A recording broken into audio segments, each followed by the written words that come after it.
ওহে দয়াময় প্রিয় প্রভু মহান আল্লাহ, সর্ববিষয়ে তুমি অবগত যা হবে এই দুনিয়ায় এবং আখিরাতে। হে মহান ঈশ্বর, আমার আল্লাহ, আমার শিলা, যার কাছে আমি আশ্রয় নেই, আমি মহান আল্লাহকে ডাকি, যিনি প্রশংসা পাওয়ার যোগ্য। কর্মক্ষেত্রে তোমারই শক্তি এবং দয়া পাই যেন দুই জাহানে। দুনিয়ায় কর্মক্ষেত্রে সাপের সম্মুখীন হয়েছিলাম, পড়েছিলাম মহাবিপদে। সাপের ছোবলে মৃত্যু ছিল নিশ্চিত, ছিলাম দিশাহারা হয়ে।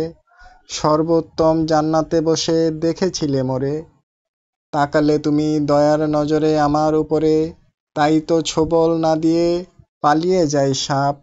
হে প্রভু দয়াময় আল্লাহ, তোমার কুদরতি ইশারায় পরিত্রাণ পাই মোরা এই ভুবনে। কোটি কোটি প্রণাম এবং দুরুদ ও সালাম জানাই তোমার পাক কদম মোবারকে। প্রদীপ জ্বালিও প্রভু আমার তরে। বান বাতাস থেকে মুক্তি দাও হে প্রভু দয়াময় আল্লাহ, জীবন থেকে বিপদ আপদ রক্ষা করিলা মোর এই ভুবনে। দিলেন মোরে সুযোগ করে আপনার মহিমা গাইবার তরে, সৃষ্টির সর্বপ্রকার বিষাক্ত জীবের অনিষ্ট হইতে তুমি হে আল্লাহ রক্ষা করিও মোরে।